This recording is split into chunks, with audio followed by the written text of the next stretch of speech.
제목이 열왕기 하입니다. 왜 제목이 열왕기일까요?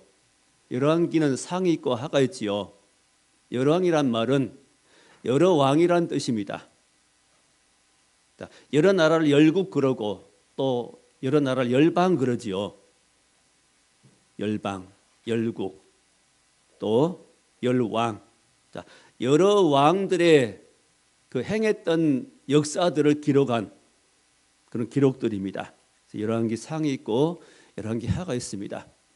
또 구약 성경에 나오는 대표적인 선지자 두 사람이 있는데 엘리야와 엘리사입니다.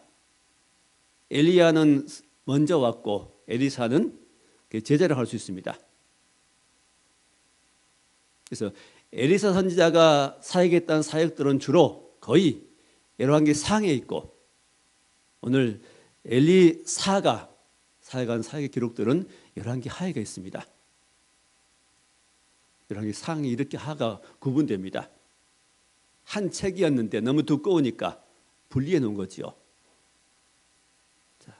열왕기 하는 엘리사의 사역이 주로 기록이 되어 있습니다. 기적되는 부분이죠. 많은 왕들이 사역이 기록되어 있고 특별히 엘리사 선지자의 그런 기적을 행했던 기록들이 여러 가지가 기록되어 있습니다. 그 중에 한 가지, 오늘 물에 도끼가 빠졌는데 그 도끼를, 잃어버린 도끼를 떠오르게 한 겁니다. 이게 기적이죠. 손으로 건진 것이 아니고 손 안 대고 그 도끼를 떠오르게 한 겁니다. 마치 과거에 전래 동화에 나온 그런 이야기 같습니다. 니도끼, 쇠도끼, 또 은도끼, 금도끼, 니도끼냐 했던 것처럼 이것을 기적이라고 말합니다. 기적은 사람이 할 수 없는 것이고 하나님께서 하신 것입니다. 하나님께서 기적을 베풀어서 이런 일을 행하게 했습니다. 오늘 또 그 중에 하나, 바로 도끼를 떠오르게 한 사건을 통해서 이게 무슨 의미인가, 왜 이런 일이 있었는가를 함께 말씀을 살피고자 합니다. 첫 번째 말씀은 왜 도끼가 필요하죠? 먼저는 이 엘리사 선지자가 활동한 시절에 선지자 한 사람이 아니라 또 다른 선지자들이 있었습니다. 선지자 후보생들이 있죠. 요즘 말하면 신학생들입니다. 신학생들. 선지 학교니까 요즘처럼 큰 규모가 아니라 아마 아주 작은 규모의 선지자를 따라다니면서 선지자의 기도도 배우고 말씀도 배우고 어떻게 하나님 섬길 것인가, 이런 부분들을 배우는 이런 선지 학교 생도들이 함께 있었습니다. 처음엔 작았는데 수가 점점 모여들다 보니까 수가 많아가지고 거기서 함께 살 수가 없습니다.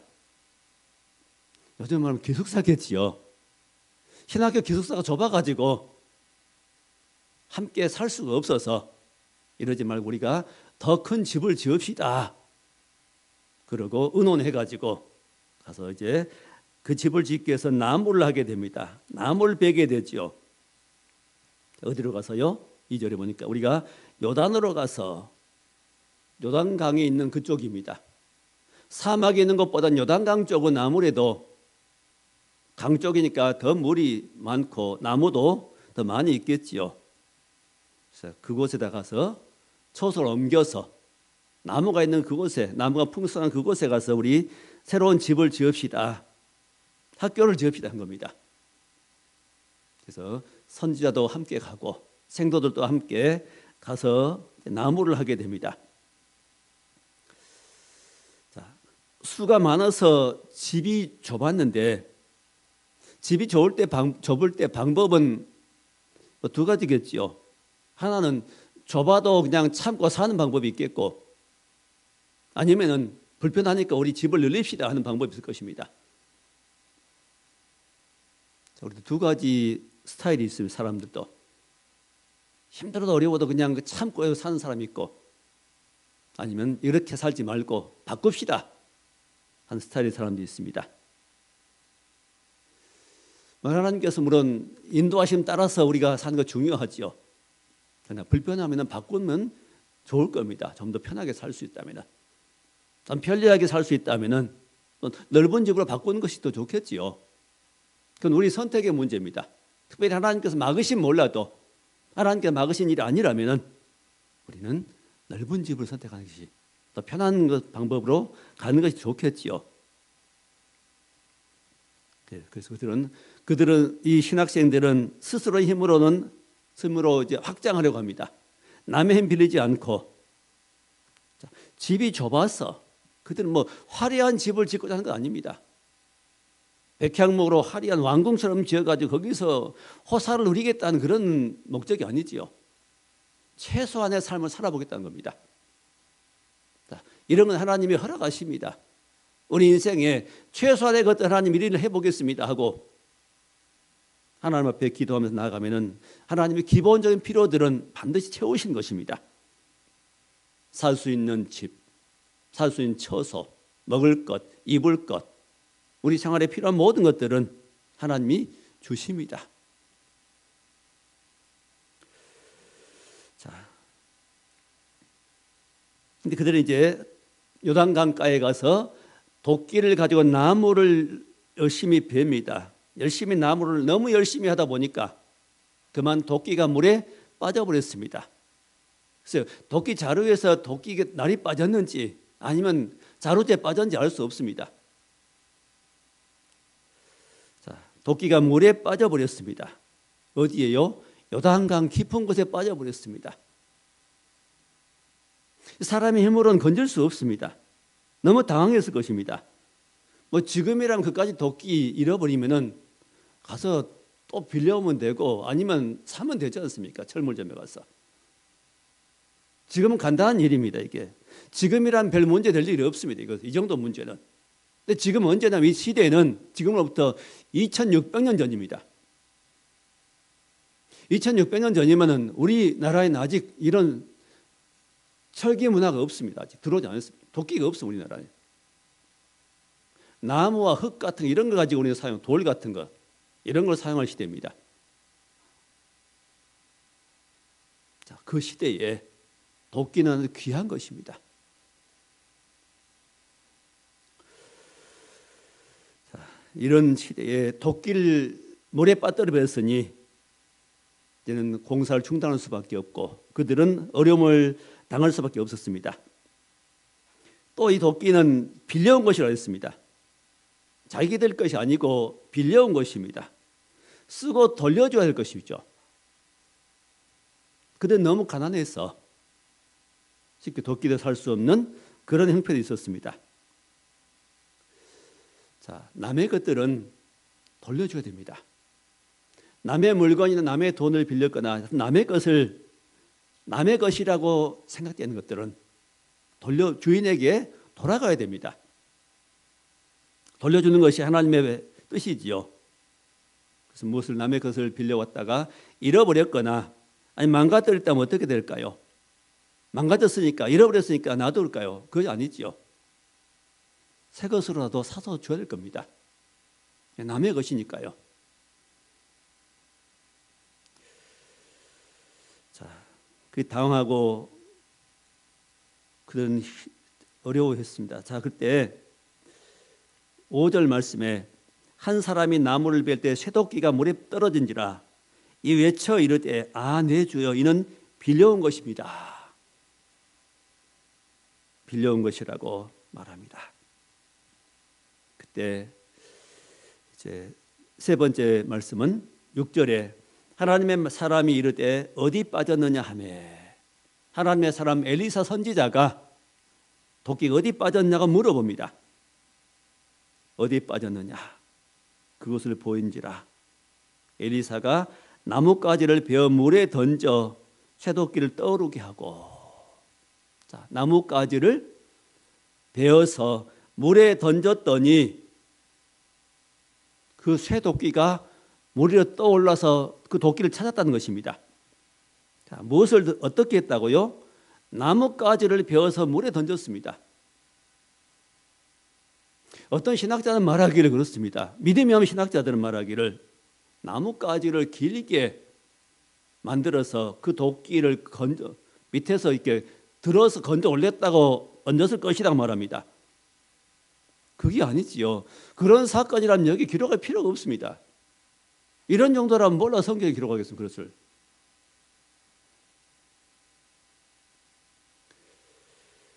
또 어떤 신학자들은 그러기도 하지요.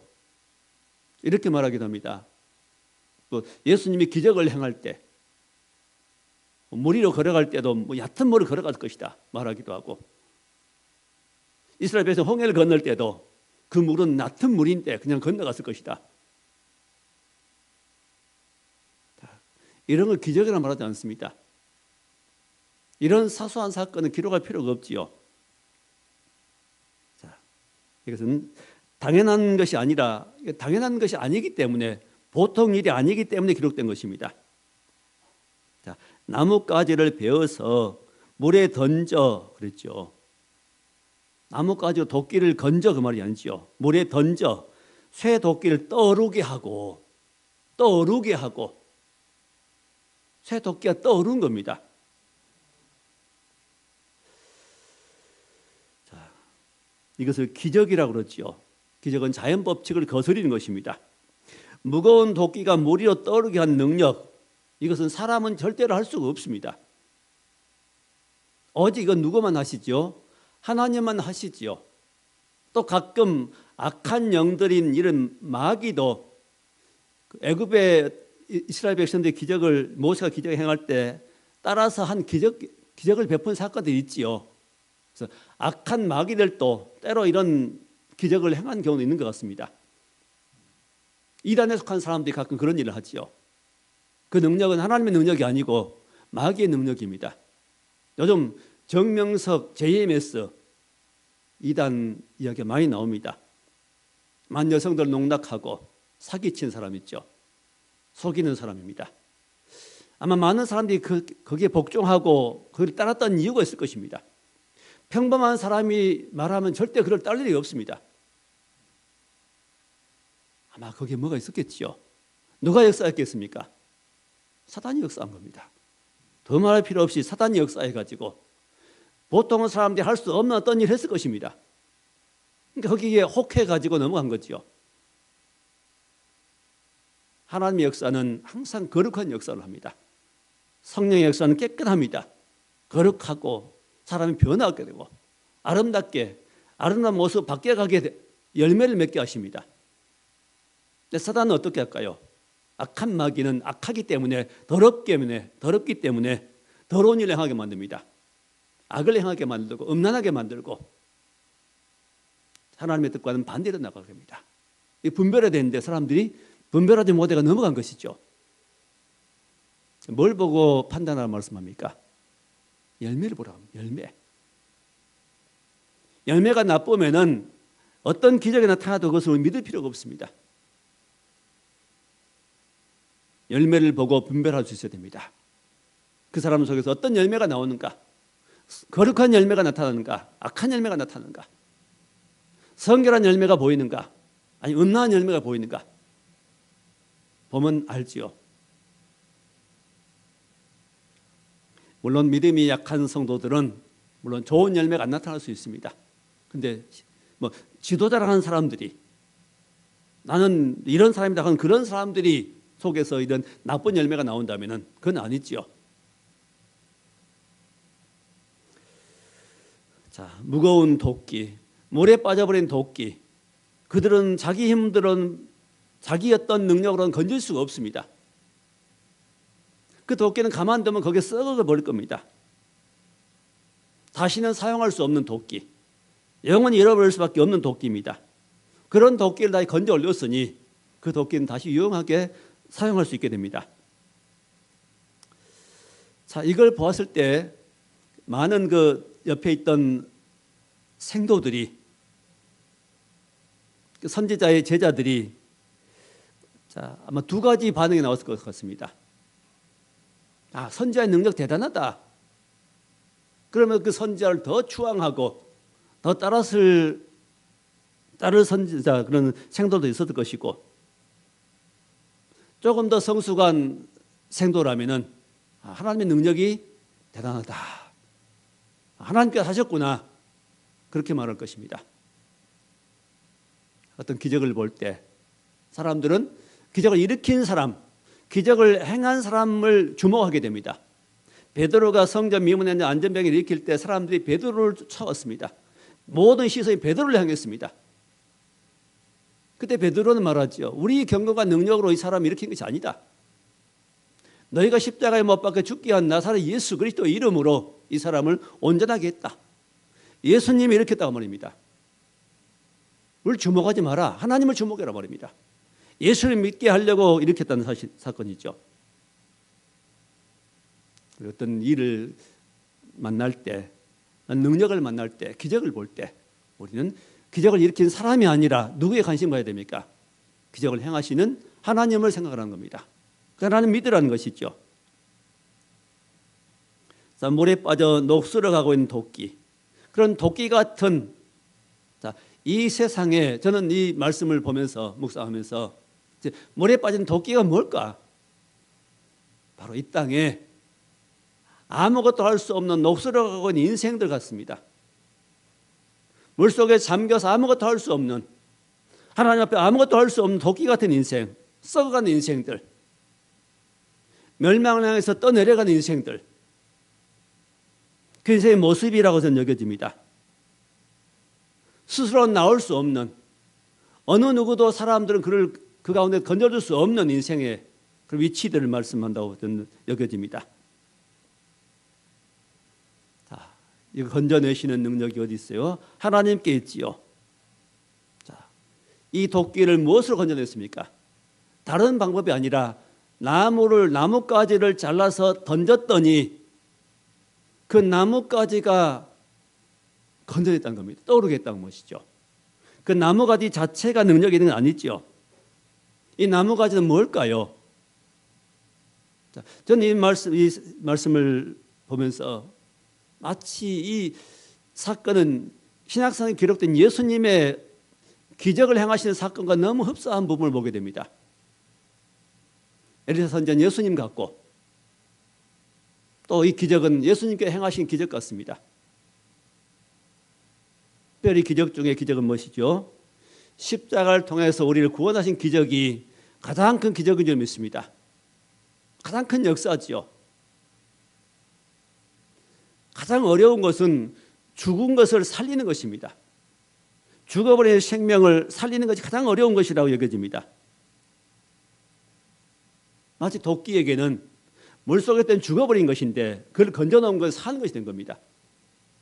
비유하자면 사람 비유하면 도끼는 물에 빠져있는 도끼는 건질 수 없는 도끼는 사용할 수 없고 그 썩어버리고 녹슬어버리고 없어질 것이지만은 그를 건져놓으면은 그 도끼는 새로운 일을 하는 도구가 되지요. 마치 예수님이 우리 구원하시는 구원 역사와 같다고 여겨집니다. 자, 나뭇가지는 뭘까요? 바로 예수님의 십자가라고 할 수 있습니다.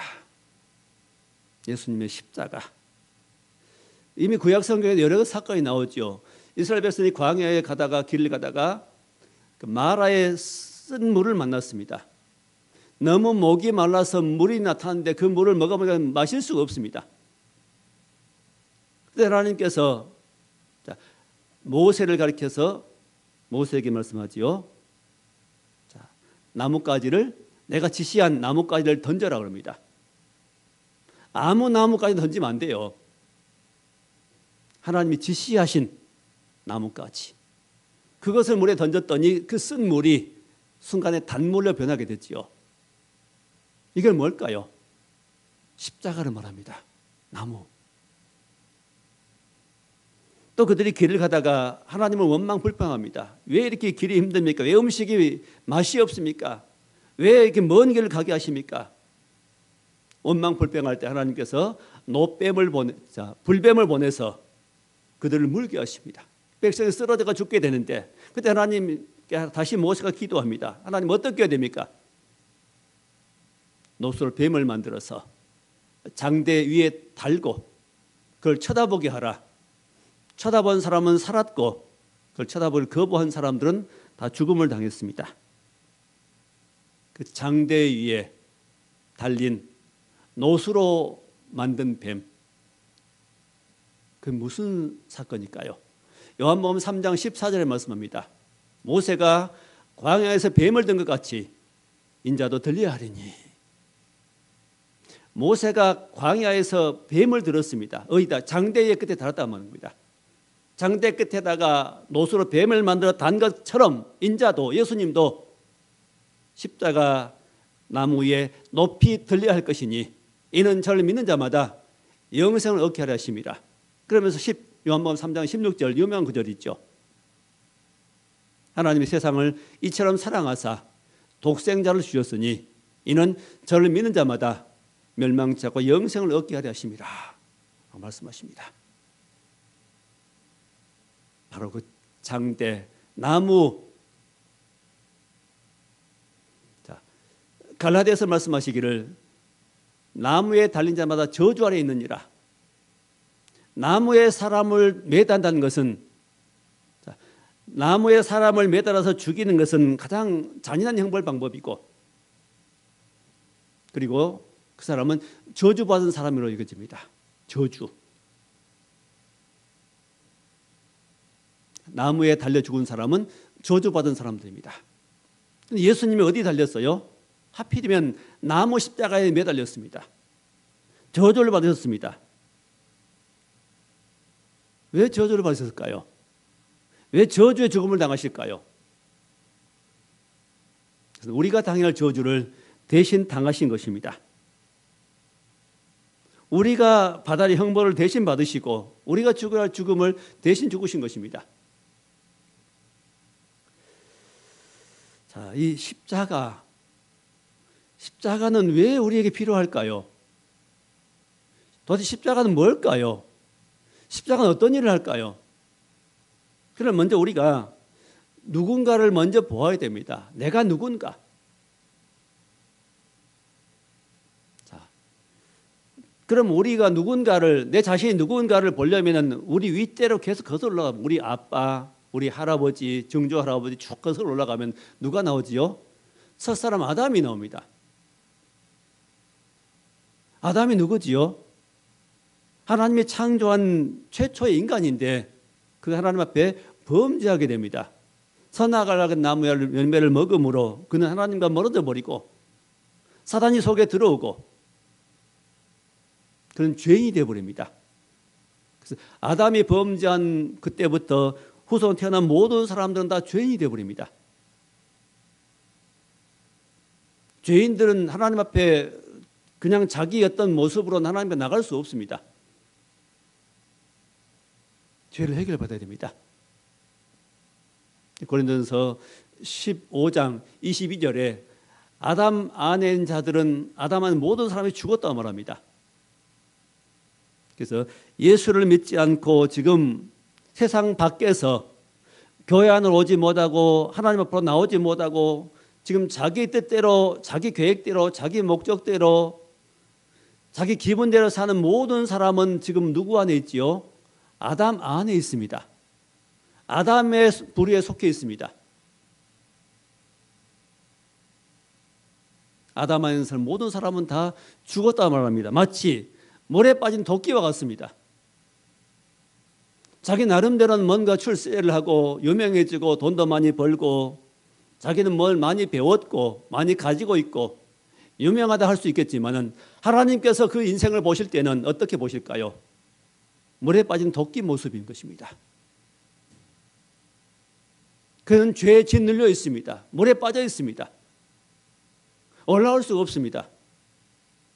저주 아래 있습니다. 사망 가운데 있습니다. 열심히 숨쉬고 운동하지만은 그는 영원히 죽었습니다. 그의 주인은 마귀입니다. 사단 마귀가 그의 주인 되어가지고 그를 부려먹습니다. 죄의 종으로 살아가고 있습니다. 마귀 종으로 살아가고 있습니다. 가만 놔두면 그들은 결국은 저는 지옥에 떨어지고 말 것입니다. 그런 인생을 위해서 예수님이 대신 죄값을 십자가에 치러주시고 피 흘리시고 예수님은 부활했습니다. 십자가는 단순히 십자가 하나 끝나면 안 됩니다. 반드시 뭘 알아야 되죠? 뭘 믿어야 됩니까? 예수님은 죽으셨다가 부활했습니다. 우리 죄 때문에 십자가에 못 박혀 죽으셨고 무덤 못 치셨고 3일 만에 다시 살아나셨습니다. 살아 계십니다. 살아나셔서 살아 계시기 때문에 우리를 도우실 수 있습니다. 예수님 십자가에 죽으실 때 우리 옛사람도 다 거기에 죽었습니다.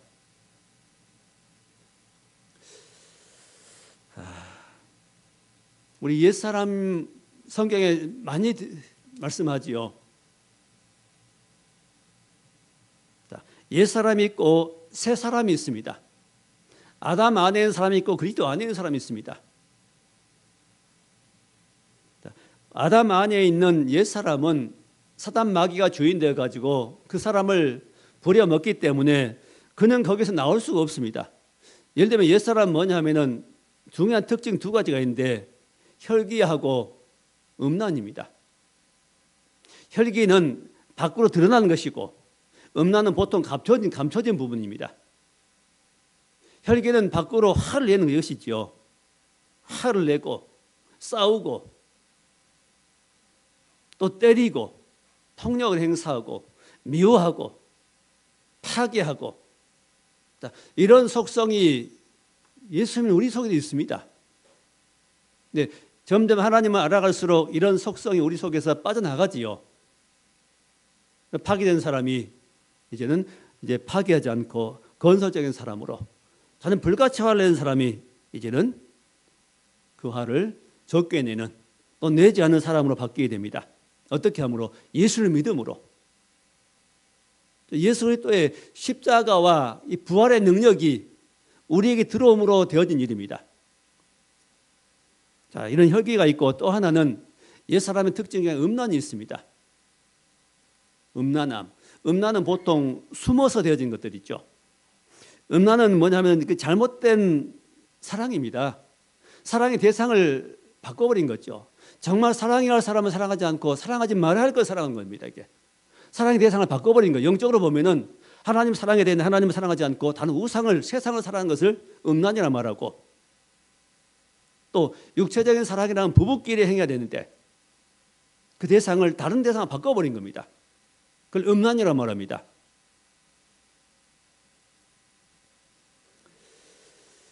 자, 결국 이 하나님을 알지 못함으로 생겨진 일입니다. 이런 음란한 사람이랄지라도 음란을 행했던 사람이랄지라도 예를 들면 바람둥이랄지라도 그가 예수를 믿고 회개하고 하나님께 나오면은 그 부활의 십자가의 능력과 부활의 능력이 내게 들어와서 사람이 바뀌어 버립니다. 그걸 버리게 되지요. 그 성결한 사람이 됩니다. 깨끗한 사람이 됩니다. 그에 대해 옛사람은 뭐 핑계대고 책임 전가하고 누굴 비난하고 또 교만하고 또 어떨 때는 하늘처럼 높아지다가도 뭐가 안 되면 낙심하고 땅이 꺼져라고 낙심하고 다 이런 경우를 말합니다. 이게 다 옛사람의 모습입니다. 마치 물에 빠진 쇠도끼 같은 모습입니다. 완전한 절망 가운데 빠질 수밖에 없는 인생. 이런 인생도 누구를 만나면 되지요?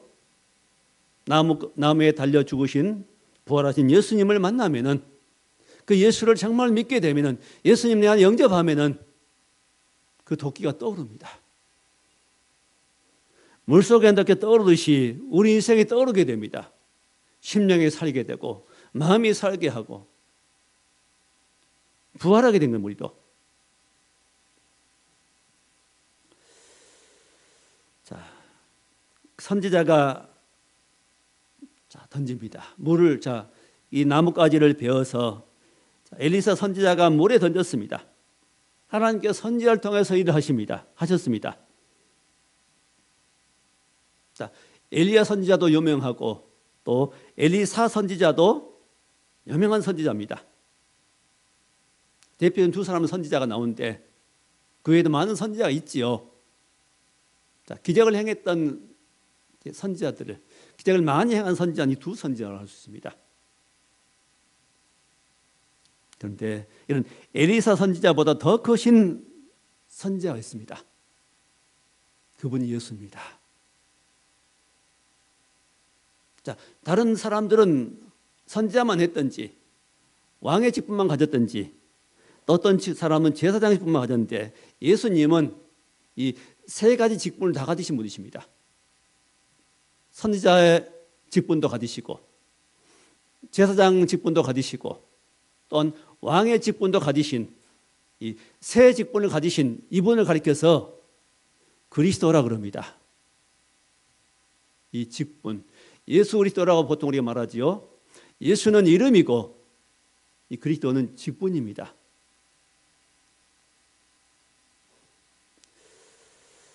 자, 사람에게도 직분이 이름이 있고 직분이 있는 것처럼 직분은 그리스도고 이름은 예수입니다. 윤석열 대통령 하면은 이름이 있고 대통령은 직분이죠. 그것처럼 예수는 이름이고 직분은 그리스도입니다. 대통령 한 직분과 그리스도가 한 직분 다르죠. 의사라는 직분은 직업한 사람들은 치료한 일을 합니다. 경찰이라는 직분을 가진 사람들은 치안을 담당하지요. 그리스도는 무슨 일을 할까요? 왕, 선지자, 제사장 이 세 일을 하는 분입니다. 세 가지 일. 자, 먼저 선지자는 하나님의 뜻을 백성들에게 선포하는 겁니다. 수많은 선지자가 기록되었는데 그중 가장 유명한 가장 능력 있는 선지자는 예수님이십니다. 예수님은 참 선지자이십니다. 지금도 선지자로 우리 가운데 계십니다. 우리 하나님의 뜻을 알게 하십니다. 하나님의 뜻을 선포하시고 하나님의 뜻을 알게 해주십니다. 선지자시죠. 또 예수님은 제사장이십니다. 구약 시대의 인간 제사장들은 다 흠이 있고 죄가 있고 다 죽었습니다. 감당하다가 그 직분 감당하다 죽었는데 예수님은 참 선지자이십니다. 참 제사장이십니다. 자신을 제물로 드렸기 때문에 그 제물 자체가 온전한 제물입니다. 그 제사 직분이 영원히 갈리지 않습니다. 없어지지 않습니다. 영원히 예수님 우리 제사장으로 계십니다. 또 왕은 어떤 사람이죠? 백성과 나라를 다스렸습니다. 그 모든 왕들은 다 수명이 다하면 끝납니다. 그런 왕들은 지금 없습니다.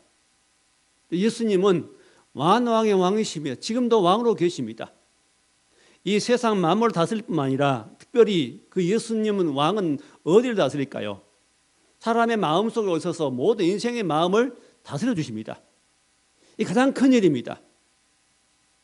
다른 왕들과 특별히 다른 점은 예수께서 우리 속에 오셔서 우리의 마음을 다스려 주십니다. 성령을 통해서 믿는 모든 사람의 심령에 오셔서 그들을 다스려 주십니다. 평안으로 다스려 주시죠. 평강의 왕이라고 말씀하십니다. 마음에 평안이 없는 사람들은 그 예수님을 아직 안 믿기 때문에 평안이 없습니다. 왜 죄를 짓느냐? 왜 죄가 좋느냐? 그 이유는 한 가지입니다. 그 마음속에 예수님을 자기 왕으로 안 믿기 때문입니다. 왜 술을 마시고 마약을 하고 담배를 피고 또 사람들이 원치 않는 일을 하게 될까요? 내가 끊고자 하는데 왜 안 될까요? 그건 예수님을 마음에 영접하지 않기 때문입니다. 예수님을 마음에 영접하면은 그 모든 것이 이겨집니다. 그게. 왜 죄를 안 짓고 싶은데 자꾸 죄를 지을 수밖에 없을까요? 중심으로 예수님을 마음에 영접하지 않기 때문입니다. 원인 딱 한 가지입니다. 뭐가 없어서요? 예수님 마음속에 없습니다. 십자가가 없는 겁니다. 자, 무거운 쇠도끼를 떠오르게 하는 뭐였죠? 나무고 그 나무는 십자가를 상징합니다. 십자가에 못 박혀 죽으신 예수님, 3일 만에 무덤에 부활하신 예수님을 내 마음속에 왕으로 모시는 순간에 우린 거듭나게 되고 우린 변화되겠고 우린 새 사람이 됩니다. 아담 안의 인생이 예수 안으로 들어오게 됩니다. 그리스도 안으로 들어오게 됩니다. 예수님은 이런 선지자로 왕으로 그 제사장으로 지금 우리 가운데 계셔서 우리에게 선자로 계시고 우리의 제사장으로 계시고, 그래서 지금도 우리가 우리의 잘못을 고백할 때, 자백할 때 예수님은 우리 그 예수의 피로 우리 죄를 깨끗하게 씻어주시는 제사장이십니다. 영원히 우리 제사장이십니다. 우리 영원까지 다스리시는 영원한 왕이십니다. 이분이 막 그리스도입니다. 이런 좋은 분이 계시는데 사람들은 이 그리스도를 믿지 않으려고 합니다. 도망가면 누가 그렇게 할까요? 악한 영들이 그렇죠. 사단마귀 악한 영들이 그 예수를 믿지 못하게 만듭니다. 교회를 하찮은 것을 여기게 만듭니다. 믿음을 잘하는 사람을 비웃게 만듭니다. 자, 이제 말씀을 맺겠습니다. 물에 빠져 있는 쇠도끼, 무거운 도끼, 이 모습은 바로 죄 가운데 빠져 있는 인생들의 모습이라고 그랬죠. 그 떠오르는 것은 바로 부활 생명입니다. 예수님을 믿을 때 그게 떠오르게 됩니다. 부활의 능력으로 살게 되죠. 우리가 할 수 없는 모든 승리가 주어집니다. 내가 이길 수 없는 그런 것도 이길 수 있게 됩니다. 우리 앞에 절벽이 나올 때 그 무너뜨릴 수 있는 능력, 난 죄를 이길 수 없고, 난 시험을 이길 수 없고, 난 내 화를 이길 수 없고, 난 문제를 어떻게 내 힘으로 해결할 수 없는, 그 죄의 문제를 내가 어떻게 내 힘으로 할 수 없는 인생 가운데 예수님이 찾아오시면은 그때 그 예수님을 마음에 영접하고 그 예수님을 나의 주로 모시고 그 예수님 이름을 기도하고 그 예수님을 찬양하고 예배하고 나갈 때 우리에게는 그 예수 그리스도의 부활의 능력이 주어집니다. 그 예수님은 우리에게 계속해서 이 새 직분으로 계십니다. 선지자로 계셔서 우리의 모든 길을 나갈 길 알려주시고 깨닫게 하시고 또 우리의 제사장이 되어서 우리의 죄의 문제를 계속해서 해결해 주시고 이제뿐만 우리 고민의 문제까지 해결해 주시고 왕이 되어서 모든 사단이 다스리는 모든 부분에 우리를 건져주시고 나를 통치해 주신 다스려 주십니다. 평강으로 승리의 길로 나갈 수 있도록 인도해 주십니다. 내 힘으로 안 될 때 그 예수님을 부르면 됩니다. 아직 예수님을 안 믿는다면 그 예수님을 지금 내 마음에 주로 모시면 됩니다. 주인으로 모시면 됩니다. 그리고 예수님을 이미 믿는다면 그 예수님을 부르면 됩니다. 예수 이름으로 기도하면 됩니다. 도와달라고 하면 됩니다. 마치 지금 여기 선지자 생도가 쇠도끼를 물에 빠뜨려 버리고 너무 당황해 가지고 있을 때 자, 누가 도와주지요? 선지자가 도와줍니다. 그 자리에 선지자가 있었습니다. 자, 이 선지자는 엘리사 선지자는 그곳에 있는 거기 일밖에 못 도와줍니다. 예수님은 영으로 계셔서 모든 인생 속에 계시고 모든 믿는 자 가운데 함께 있어서 언제든지 우리가 부르면은 응답하시고 우리가 도와달라고 하면은 언제든지 도와줄 수 있는 분이십니다. 내 고민을 도와줄 수 있고 능히 모든 일을 행할 수 있습니다. 쇠도끼도 떠오르게 하시는 하나님께서 어찌 우리 모든 일들을 해결 못 하시겠습니까? 이 세상을 창조하신 하나님께서 어찌 그 모든 것을 못 하시겠습니까? 우리의 문제를 못 풀어내겠습니까? 가장 어려운 죽음을 이기고 부활케 하시는 그 부활의 능력이 이미 우리 안에 와 계십니다. 우리 힘으로 안 될 때, 내 힘으로 할 수 없을 때 그런 일을 우리가 많이 만나지요. 그때 주 앞에 기도하고 주님 부르면 됩니다. 주님 어떻게 할까요? 주님 어떻게 해야 됩니까? 내게 방법이 없습니다. 하고 주께 맡길 때 주님이 우리 가운데 새로운 일을 행하십니다. 도끼처럼 무거운 짐도 가볍게 해주십니다. 쇠도끼처럼 무거운 내 몸도 어찌할 수 없는 쓰러져 있는 내 어떻게 손가락 까딱할 수 없는 그런 절망 가운데 있을 때도 주의 부활의 능력이 내게 임하면은 넉넉히 일어설 수 있습니다. 모든 짐들 주께 맡겨버립시다. 십자가 앞에 나가서 우리 죄를 자백하고 우리 짐도 덜어버리고 맡겨버리고 이제는 예수 그리스도의 이름을 부르고 예수 안에서 하나님 주신 능력으로 아마 승리하는 우리 삶이 될 수 있기를 주의 이름으로 축원합니다. 기도하겠습니다. 하나님 감사합니다. 주 예수님을 내 안에 모시고 예수 안에 살 때 우리에게 이 부활의 능력이 주어지고 부활의 새 생명이 임하여서 우리가 자신과 죄와 악과 사망을 이기고 승리하게 된 줄 믿습니다. 쇠도끼처럼 무거운 가라앉아버린 모든 인생들을 건질 수 있는 것은 오직 십자가의 복음밖에 없고 그 부활의 복음밖에 없는 줄 믿습니다. 예수님 오셔서 인생 속에서 역사하시고 그를 건져주시고 또 우리도 늘 붙들어 주시고 우리 심령에 계셔서 우리를 늘 부활의 능력으로 십자가의 능력으로 승리하도록 인도해 주옵소서. 예수 그리스도 이름으로 승리하는 우리 삶이 되도록 함께 하시옵기 바라오며 예수님 이름으로 감사하며 기도하옵나이다. 아멘.